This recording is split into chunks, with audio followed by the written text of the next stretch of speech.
Have you ever felt like a ghost in your own life? Have you ever looked at the world moving fast around you, while you feel stuck in a cycle that never ends? Today, we are going to talk about a man who was invisible to everyone, but who carried a universe of potential inside his soul. Welcome to Audiobook English Stories. This is the story of Elias, and it is a story that will change the way you look at your own struggle. The world is a very loud place, but for Elias, life was defined by silence.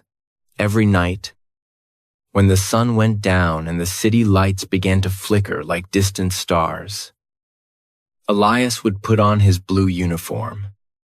It was a simple uniform, heavy, a bit rough, and smelling slightly of industrial soap. For 15 years, that uniform had been his only identity. To the professors at the university, he was not a man. He was just the janitor. To the students rushing to their exams with expensive coffee in their hands, he was simply an obstacle to walk around. He moved through the grand hallways of the university like a shadow. He heard the rhythmic sound of his broom hitting the cold, gray stone. Shh. It was the heartbeat of a life that felt like it was going nowhere. Elias was 50 years old, and his hands were calloused and dry from years of scrubbing away the dirt of other people's success. Sometimes, he would stop in front of the massive oak doors of the lecture halls. He would press his ear against the wood and listen to the muffled voices of teachers explaining the mysteries of science, history, and philosophy. He hungered for that knowledge. He craved to understand the world, to speak with the eloquence of the men inside those rooms. But then, he would look down at his bucket of dirty water. He would see his reflection, a tired face, eyes that had lost their spark, and shoulders that were hunched under the weight of 1,000 unfulfilled dreams. He felt a deep, sharp pain in his chest, the pain of being less than. He thought he had all the time in the world to become someone important. But now, the gray hairs in his beard told a different story. He realized, with a terrifying clarity, that he was running out of time every night. He collected the trash. He emptied bins filled with wasted paper, half-eaten sandwiches, and broken pens. It felt symbolic. Was his life just a collection of things people didn't want? He felt the suffocating pressure of a routine that offered no escape. He was lonely, even when the campus was full, because no one ever looked him in the eye. They saw the broom. They never saw the man. One Tuesday night, the rain was pouring against the tall glass windows, creating a sound like thousands of tiny hammers. Elias was exhausted. His back ached, and his spirit felt even heavier than his body. He stood in the middle of the empty library, surrounded by millions of words he couldn't fully understand, and he felt a tear escape his eye. He was a man drowning in a sea of knowledge, yet he didn't have a single drop to drink. He was at the edge of giving up on the idea that he could ever be more than a cleaner. But as he reached into a large green bin near the language department, something felt different. His hand didn't hit paper or plastic. It hit something hard, heavy, and cold. He pulled his hand back, his heart beating a little faster in the silence of the library. Did he just find another piece of trash to throw away? Or was this the moment his invisible life would finally start to gain color? The answer was waiting for him at the bottom of that bin. But was he brave enough to reach back in and take it? Why is it that we often believe the lies told to us in our childhood more than the truths we see with our own eyes? Have you ever let someone else's voice become the walls of your own prison? Today, we look at the chains that held Elias back. And perhaps you will recognize the chains holding you back too.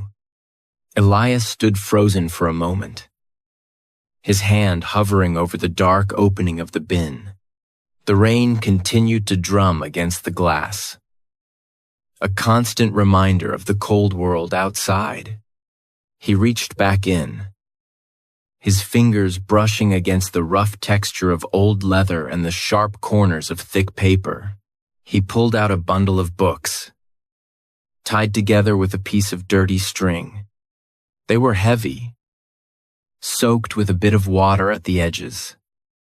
But as he wiped away the grime, his eyes widened. These were not just books.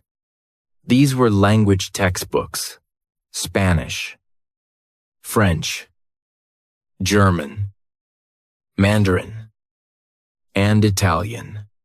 Each one was filled with vibrant diagrams, grammar notes, and the promise of a different world. As he held them, a memory began to surface, rising from the deep, dark corners of his mind, where he kept his oldest pains. He saw himself as a young boy, barely 10 years old, sitting in a small, dusty shack. His father, a man whose skin was as tough as the boots he wore, was sitting at a wooden table, staring at a pile of unpaid bills. "Dad, will I ever go to the big school? Will I ever read all the books in the library?" His father didn't look up. His voice was not mean, but it was hollow, drained of all hope. "Elias, look at my hands. These are the hands of a worker. We are not the people who read the books. We are the people who build the shelves they sit on. Don't dream too high. Son Nan, the higher you fly, the more it hurts when you fall. Just learn to work hard with your back, and you will always have bread." Those words had become the walls of Elias's prison. For decades, he had believed that his father was right. He had accepted the idea that some people were born to lead and others were born to sweep. He had spent years ignoring the hunger in his mind because he was too afraid of the fall his father warned him about. He realized now that poverty wasn't just about the empty pockets he had as a child. It was about the empty dreams he had carried into adulthood. He had been living a life sentence in a jail made of someone else's fears. Your past is a lesson, not a life sentence. Your past is a lesson, not a life sentence. Your past is a lesson, not a life sentence. He whispered these words to himself, the sound of his own voice startling him in the quiet room. He had spent 50 years being what people expected him to be. He had been a good worker, a quiet janitor, a compliant shadow. But as he clutched the French textbook to his chest, he felt a spark of rebellion. If the world considered these books trash, then he would build his future out of the things the world rejected. He untied the string. The first book he opened was Basic Spanish. He looked at the first page. Hola. ¿Cómo estás? Simple words. Words a child would know. But to Elias, they were the first steps on a mountain he had been told he could never climb. He felt a terrifying question begin to form in his mind. If he started this journey now, at his age, with his life, would he have the strength to reach the top? Or would he prove his father right and fail in front of everyone? Do you know what it feels like to be treated as if you are part of the furniture? To have someone look right through you, as if you don't have a heart, a mind, or a soul. Today, we witness the moment Elias was pushed too far. The moment the trash of the world became the spark of his fire. The rain outside the university library had turned into a cold, biting storm. Elias was kneeling on the floor, still holding the bundle of language books he had rescued from the bin. Suddenly, the heavy oak doors swung open. Professor Harrison, a man known for his brilliant mind and his even colder heart, walked in, followed by a group of young, laughing students. Elias quickly pulled his cart in front of the books to hide them. He didn't want to be seen. He didn't want to be judged. Move aside. Throw these out immediately. They are outdated. They are useless. Just like everything else that doesn't belong in the modern world. Why do we even keep these old things? They're just taking up space for people who actually matter. As they walked away, the student accidentally kicked Elias's bucket. The dirty, gray water splashed over Elias's worn-out boots and soaked the bottom of his trousers. Nobody stopped. Nobody apologized. To them, he was just a shadow that cleaned their messes. He stood there, dripping wet, feeling a wave of heat rise from his chest to his throat. It wasn't just sadness anymore. It was a quiet, burning fury. He looked at the journals they had called useless. He looked at the books in the bin they had called junk. Then, he looked at his own reflection in a glass cabinet. He saw a man who had spent 30 years believing he was useless because the world told him so.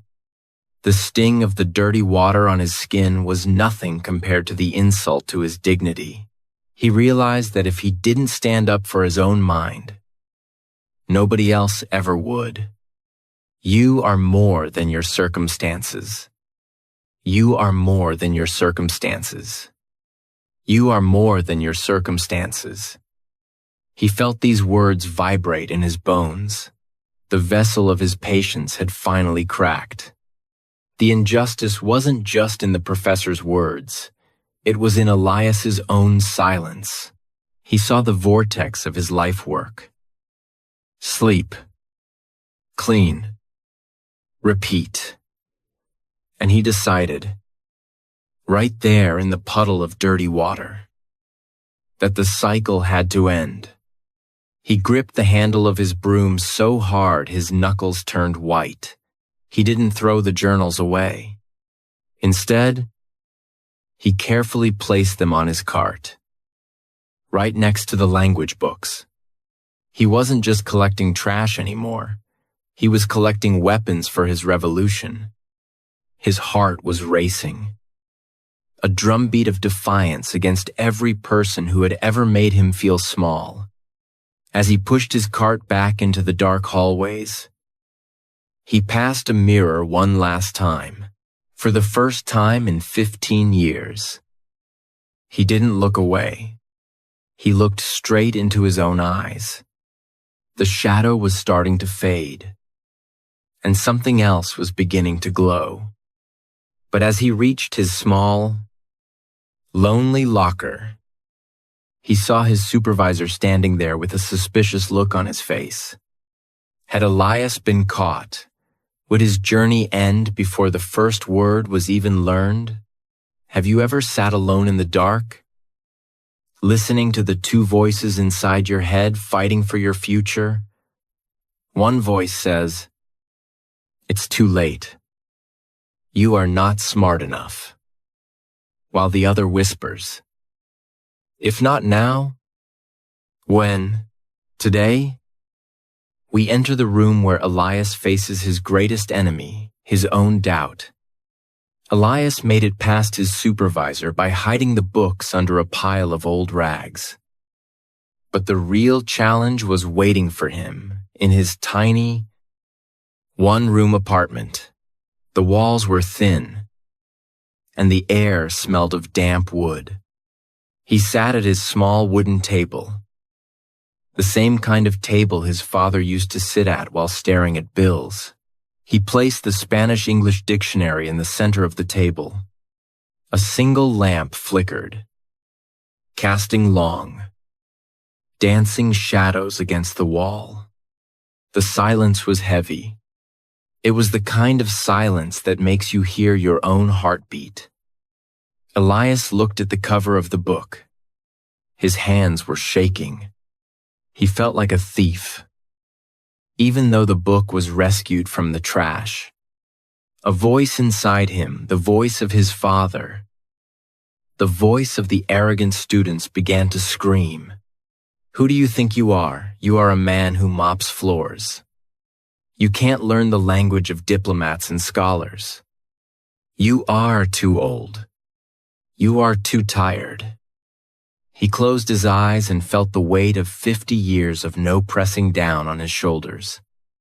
He almost stood up to throw the book away.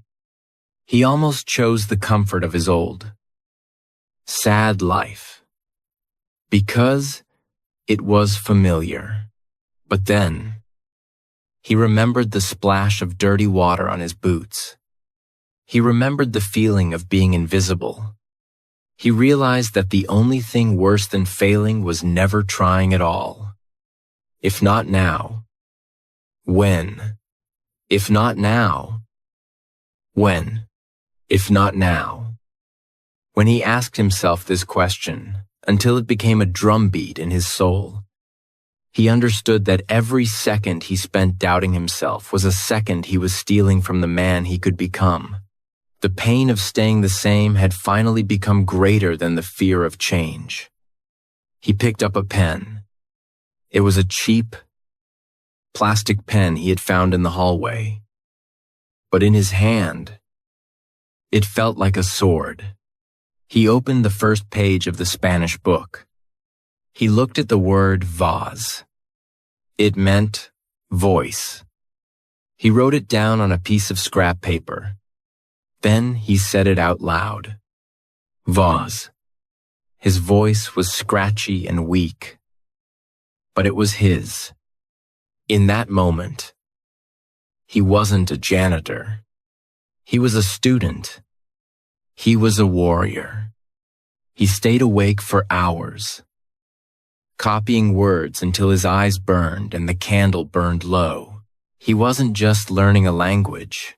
He was rebuilding his soul word by word. He realized that the big school his father spoke about wasn't a building, it was a state of mind. And he had just walked through the front door. As the sun began to peek through the cracks in his window, Elias stood up.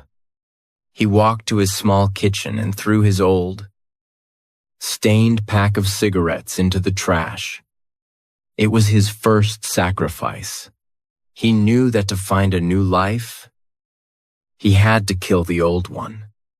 He had survived the night. But could he survive the day? Could he walk back into that university as a shadow while carrying a fire inside him that was ready to burn everything down? Do you have the courage to leave the only world you have ever known? Even if that world is painful and small. Have you ever realized that your comfort zone is actually a cage that keeps your soul from flying? Today, Elias decides to burn the bridges behind him so he can finally move forward. The next morning, the university campus felt different to Elias. The air was crisp, and the sun hit the stone walls with a brilliance he hadn't noticed in years. But as he walked toward the janitor's break room, A heavy feeling of dread settled in his stomach. For 15 years, this room had been his social world. It was a place where men sat on plastic chairs, drank bitter coffee, and complained about the bosses, the weather, and their bad luck. "Hey, Elias. You're late. Sit down. The coffee is still warm. We were just talking about how the university is cutting our overtime again. It's always the same. Isn't it the rich get richer? And we stay in the dirt, usually." Elias would nod and join in the complaining. It was easy. It was safe. It was what everyone expected. But today, Elias didn't sit down. He looked at the coffee, then at the tired, bitter faces of his friends. He realized that their words were like poison, slowly killing his new fire. If he stayed in this circle, he would always be just a janitor. He stood at the threshold of the room, the physical line between his old life and his new possibility. "I'm not having coffee today. Miller. I'm going to spend my break in the basement. I have work to do." "Work? Since when do you look for more work?" "Elias, just sit down. Don't try to be a hero. We are just here to clean up the mess. Remember, cut the ties that hold you back. Cut the ties that hold you back. Cut the ties that hold you back." These words echoed in his mind like a command. He knew that if he sat down, he might never get back up. He turned his back on the laughter and the bitterness. He walked away from the only people who knew his name, choosing the cold, lonely silence of the library basement instead. He found a small corner behind some old wooden crates. It was dusty and dark, but it was his. He pulled out his Spanish book and a small notebook. His heart was pounding against his ribs. He felt a deep sense of fear. What if Miller was right? What if he was just a fool trying to be something he wasn't? The isolation felt like a physical weight. But beneath the fear, there was a new, sharp sense of freedom. He began to study. Yo soy. Tú eres. Él es. I am. You are. He is. He repeated the words until they felt like part of his breath. He was no longer just Elias the janitor. He was Elias the student. The man who was leaving the crowd. He realized that the hardest part of his departure wasn't leaving the room. It was leaving the person he used to be. As he walked back to his station, his supervisor stopped him. "Elias, why weren't you in the break room? I have a special task for you." There was a flood in the old language archives. "You'll be down there all night, alone." Would he use this solitude to grow? Or would the darkness of the archives break his spirit? Do you believe that success is a lightning bolt that strikes the lucky? Or is it a slow, painful fire built one small stick at a time? Have you ever had the strength to do the same boring, difficult thing every single day when no one was watching? Today, we enter the most difficult stage of Elias's journey, the stage where the excitement fades and the discipline of steel begins. The solitude of the old language archives became Elias's sanctuary and his torture chamber. For 6 months, the world outside changed colors. Leaves fell. Snow covered the campus. And the air turned bitter, But Elias's routine remained as cold and hard as iron. His life became a clock of discipline. 4:00 a.m. Wake up in the freezing dark. 4:30 a.m. study. 50 new words, while the rest of the city slept. 8:00 p.m. Begin the night shift at the university. As he pushed the heavy mop across the marble floors, his lips never stopped moving. He was shadow speaking, repeating the complex sounds of Mandarin and the rolling R of Spanish over and over again. Students walking by thought he was losing his mind, whispering to himself in the dark hallways. They didn't realize he was building a library inside his head. His back ached from the cleaning, and his eyes burned from the small print of the discarded books. But he refused to sit down. There were nights when the fatigue was so heavy it felt like a physical hand pressing his head onto the desk. There were nights when he forgot a word he had learned just an hour before, and the frustration made him want to scream and tear the pages to pieces. But every time he felt his will starting to crack, he looked at his scarred, dirty hands and remembered the reality check of his past life. Discipline is the bridge to your dreams. Discipline is the bridge to your dreams. Discipline is the bridge to your dreams. He turned this affirmation into a mantra. He stopped seeing the floors he was cleaning.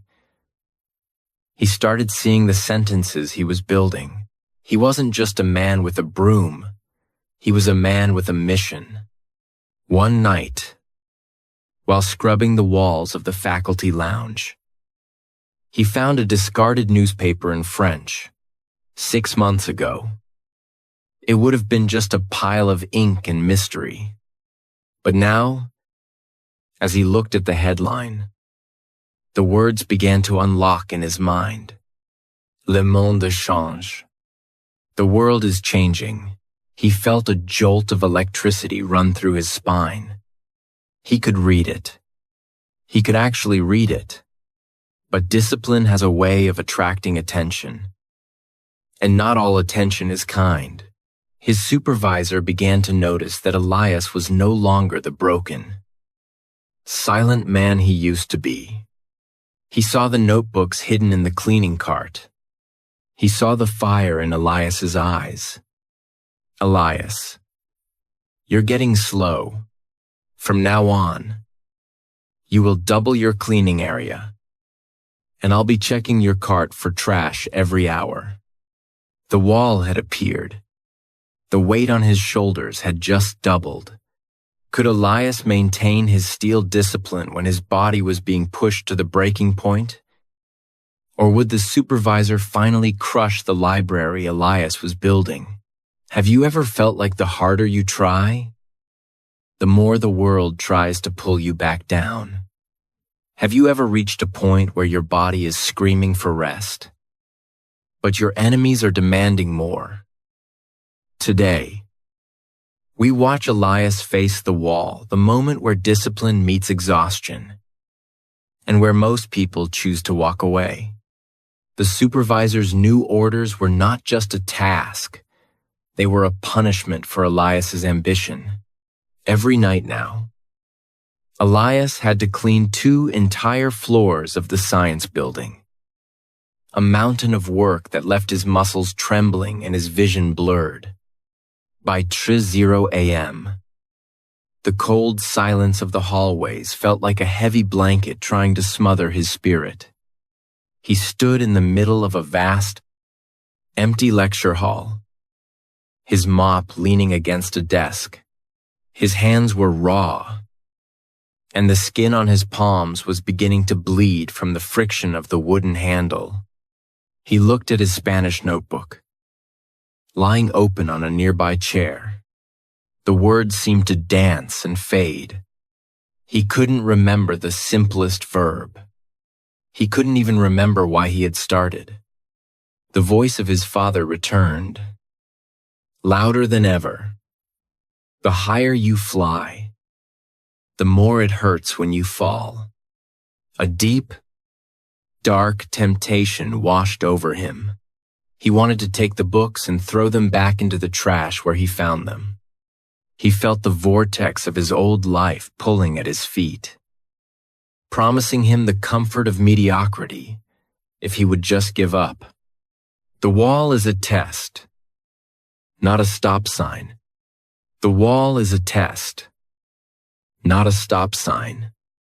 The wall is a test, not a stop sign. He gripped the mop with his bleeding hands, the pain sharp and grounding. He realized that the supervisor didn't hate his work. He hated his growth.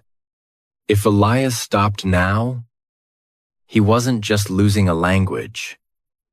He was losing his soul. He forced himself to look at the chalkboard at the front of the room. He picked up a piece of white chalk. With a shaking hand, he wrote one word in Mandarin, one word in French, and one word in Spanish. The act was small, but it was a declaration of war against his own fatigue. He chose to endure the hard pacing of his new reality, transforming his physical pain into mental fuel. He didn't sit down. He didn't complain. He began to mop again. But this time, he moved faster. He was no longer a victim of his schedule. He was the master of his struggle.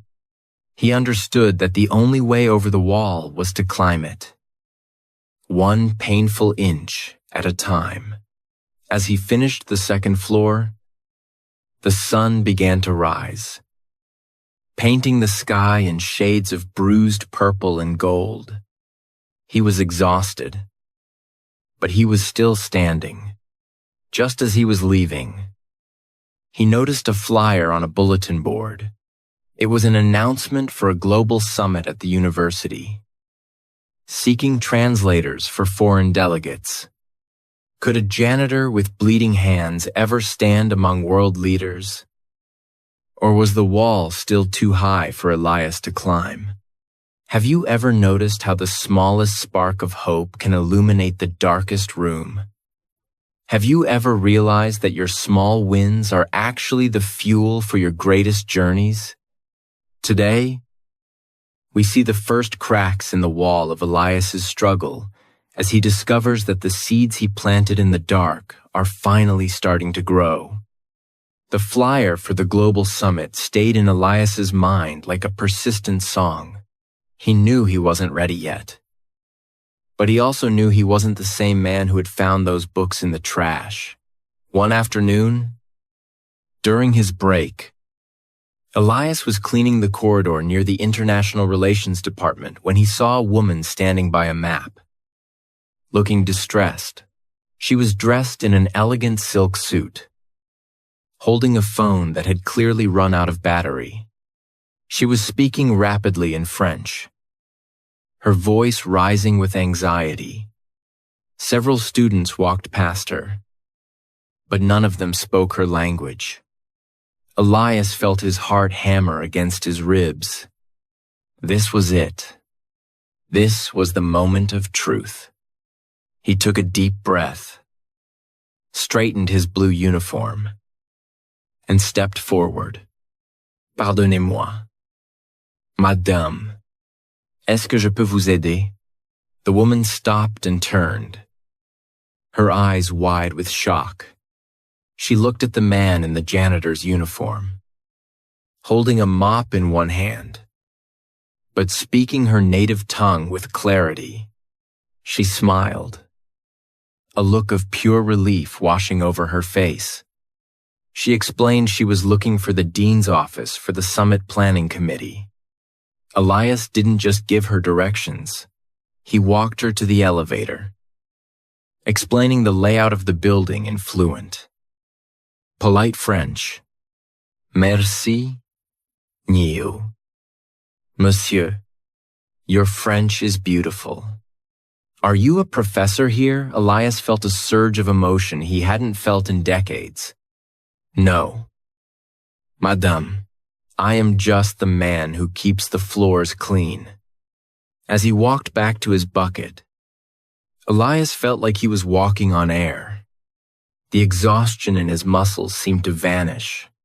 He realized that the thousands of hours of repetitive study, the bleeding hands, and the steel discipline had finally paid off. He had been seen. Small victories are the fuel for great journeys. Small victories are the fuel for great journeys. Small victories are the fuel for great journeys. He repeated this to himself. He understood now that he didn't need the university to give him a degree to be a scholar. He was already a scholar of his own life. He returned to his small corner in the basement and opened his Mandarin book with a new, fierce energy. However, his moment of joy was short-lived. As he turned the page, he heard the heavy footsteps of his supervisor echoing in the hallway. And this time, the man wasn't alone. Would his small win be enough to protect him from the storm that was about to break? Have you ever felt like life waited for the exact moment you started to hope, just to strike you down even harder? Have you ever reached the very top of a mountain, only to feel the ground crumble beneath your feet? Today, we enter the darkest hour of Elias's life, the dark night of the soul, where everything he built is threatened by the cold hand of reality. Elias was still smiling from his small victory with the French visitor when he returned to his locker. But as he turned the corner, his heart dropped. His locker was standing wide open. His supervisor, Mr. Thorne, was standing there, surrounded by 2 security guards. In Thorne's hands were Elias's rescued books, the Spanish dictionary, the Mandarin guide, and the French journals. So, this is what you do during the hours I pay you to clean. You think you're a scholar. Elias, you think you're better than this job? You're a thief. You took university property from the bins. And you used university time to indulge in these fantasies. I only study on my breaks. The books were in the trash. Silence. I don't care about your excuses. You're fired. Pack your things and get out. And as for this junk, with a violent motion, Thorne threw the stack of books into a nearby rolling bin filled with wet, dirty floor waste. The sound of the books hitting the sludge was like a physical blow to Elias's chest. Elias was escorted out of the building in front of the students and professors he had spent months trying to understand. He stood on the sidewalk as the heavy university doors locked behind him with a final, metallic thud. The rain began to fall again, soaking his thin uniform. He had no job, no references, and his library, his only source of hope, was now buried under a mountain of actual trash. He walked back to his small, cold apartment, feeling the vortex of failure trying to pull him under for good. He sat in the dark, the silence no longer feeling like a sanctuary, but like a tomb. He looked at his hands, still stained with the gray water of the university floors. The voice of his father returned, echoing in the empty room. I told you. Elias, the higher you fly, the more it hurts when you fall. Is this the end of the dream? Is this the end of the dream? Is this the end of the dream? He put his head in his hands and wept. He felt like a fool. He was just a janitor. And the library was just a dream he was never meant to have.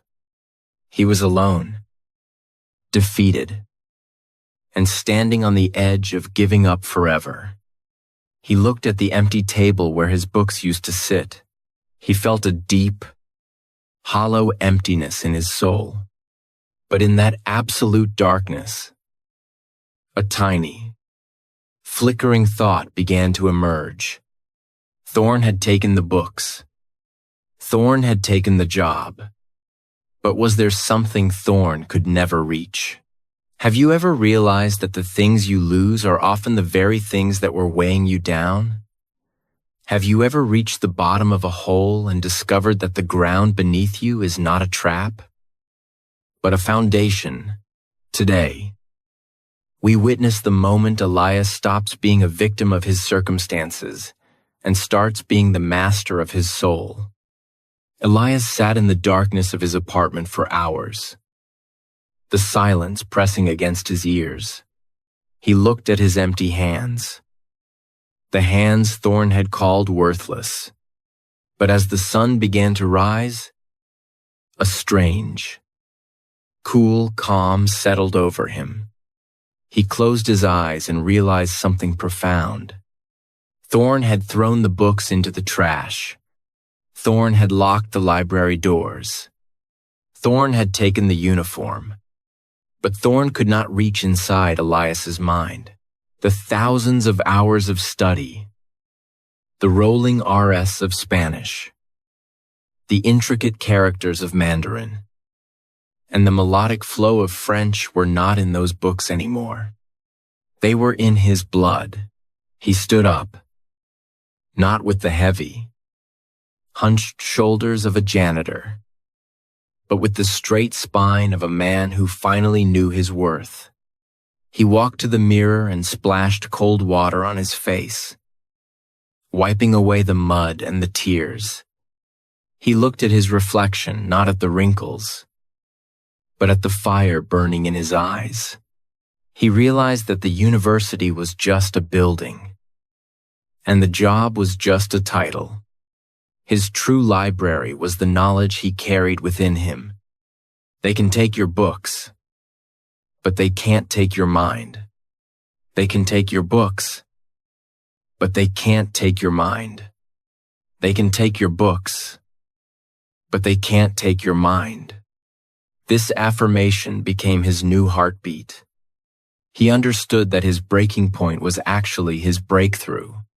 He didn't need a desk to be a scholar. He didn't need a paycheck to be a man of value.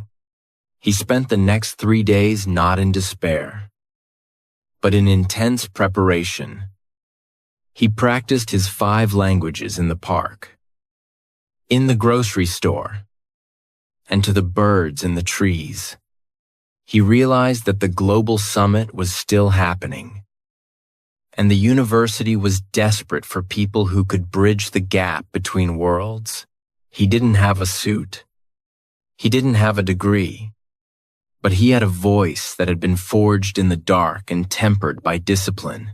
He put on his cleanest shirt, the one he saved for funerals, and he walked back toward the university. He was walking straight toward the front gates where the world leaders were arriving. As he approached the security line, he saw Mr. Thorn standing near the entrance, looking important. Their eyes met. Thorn began to smile, ready to call the police. But Elias didn't look away. He didn't flinch. He kept walking. And as he reached the gate, he did something that stopped everyone in their tracks. Have you ever wondered what happens when a person with nothing left to lose finally decides to show the world who they truly are? Have you ever imagined the moment when your secret hard work finally meets its destiny? Today, we stand at the gates of the university to witness the grand victory of a man the world tried to throw away. Elias walked toward the heavy security line at the main entrance of the global summit. He could see the flags of many nations snapping in the wind and the black cars of diplomats lining the driveway. As he got closer, Mr. Thorne stepped forward, a cruel smirk on his face. Thorne raised his hand to signal the guards. "I told you to stay away. Elias, you don't belong here. Guards, remove this man immediately." But before the guards could move, a black limousine pulled up, and a group of officials from the Chinese and Brazilian delegations stepped out. They were arguing heatedly with a university staff member. There was a clear problem: the official translator was stuck in traffic, and the delegates were growing frustrated. The air was thick with tension. Elias didn't hesitate. He stepped past the frozen Mr. Thorne and spoke directly to the Chinese delegate in clear, respectful Mandarin. Then, he turned to the Brazilian officials and explained the situation in fluent Portuguese. The delegates stopped. The shouting ceased. They looked at Elias, a man in a clean shirt with a look of profound relief and respect. The dean of the university, who had been watching the chaos from the steps, rushed down. He saw the janitor handling the world's most powerful people with the grace of a seasoned diplomat.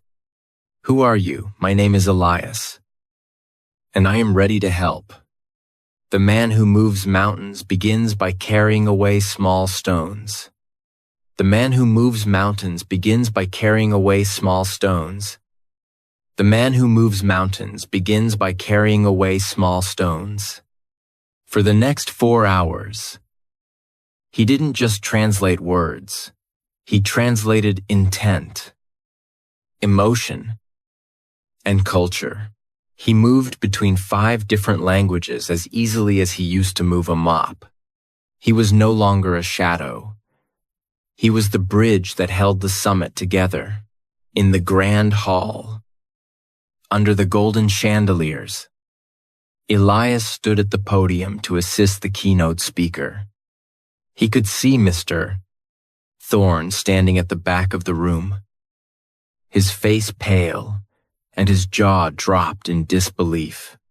The man who had thrown Elias's books in the trash was now watching the trash become the most important person in the room.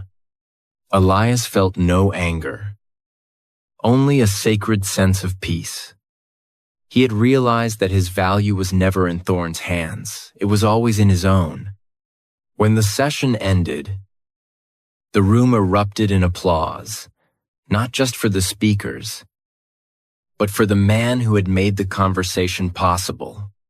The dean walked up to Elias in front of everyone and shook his hand. "We owe you a great debt.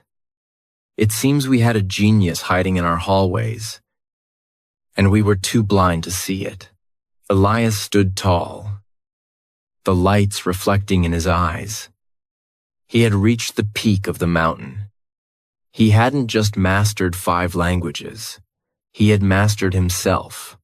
He had proven that a uniform can hide a man's body, but it can never cage a man's mind. The victory was not just the applause.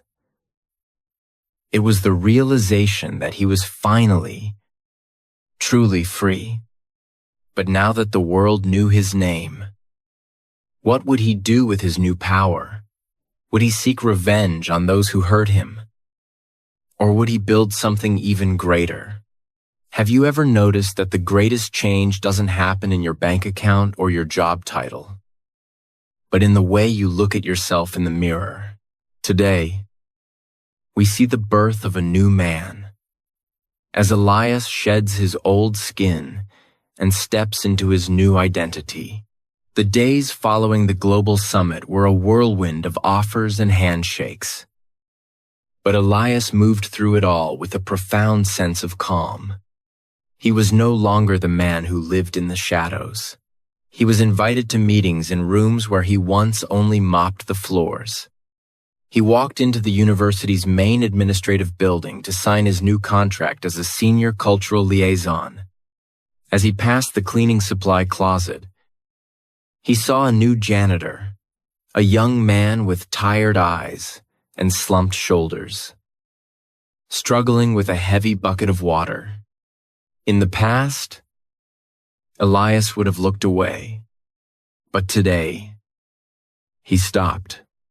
He walked over to the young man, took the heavy bucket for a moment to help him balance it, and looked him directly in the eye. It's heavy now.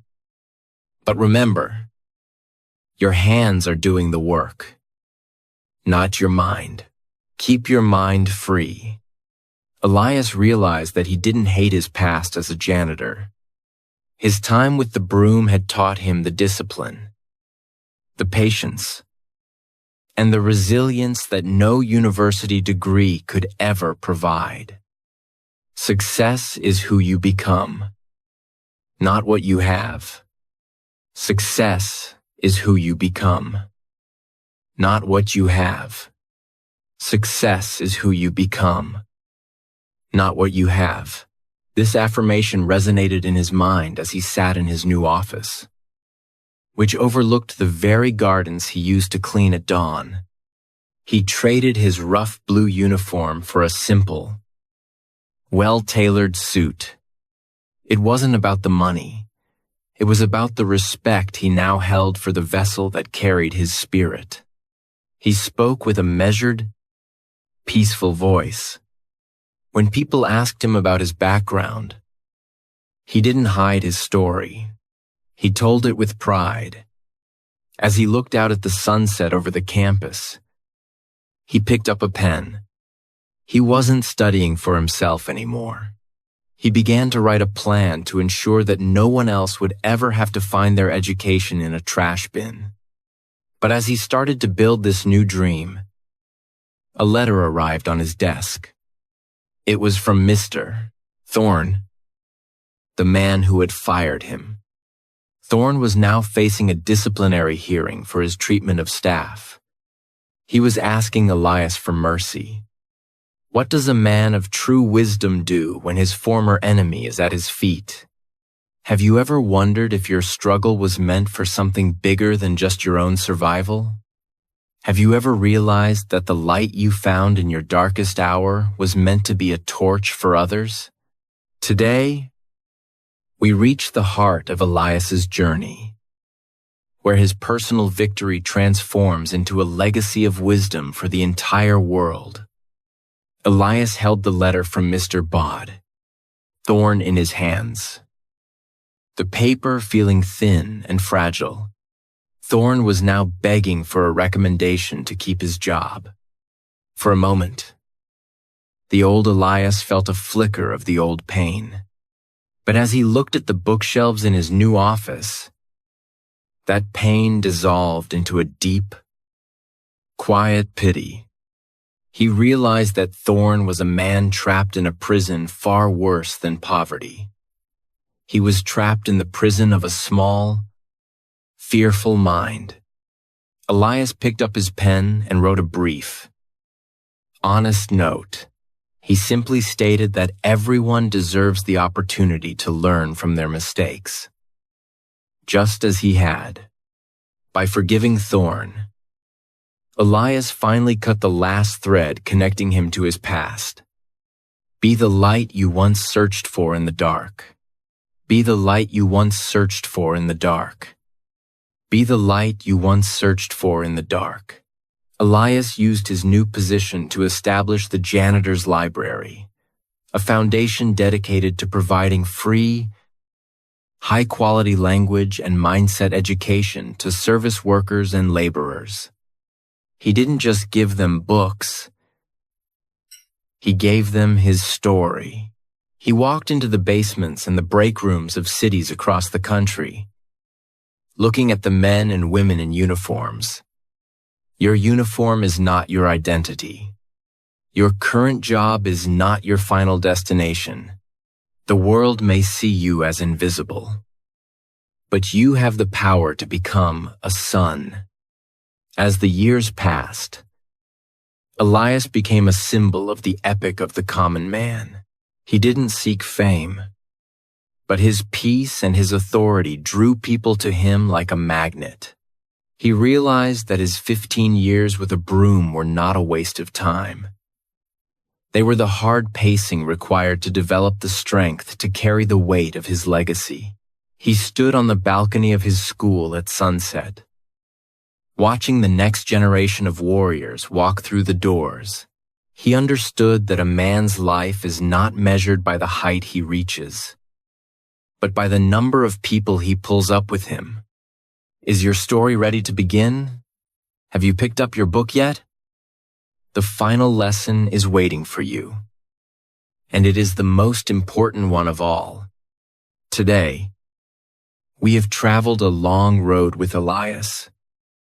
From the cold, silent hallways of a university to the bright podium of a global summit. But now, the story of Elias ends, and the most important story begins yours. Welcome back to the final part of this journey on Audiobook English Stories. Throughout this journey, we have used powerful words: discipline, the bridge to success, mindset, the realization that your past is a lesson, persistence, the act of moving your feet, and finally, relentless, the spirit that refuses to accept no. Your story is waiting for you.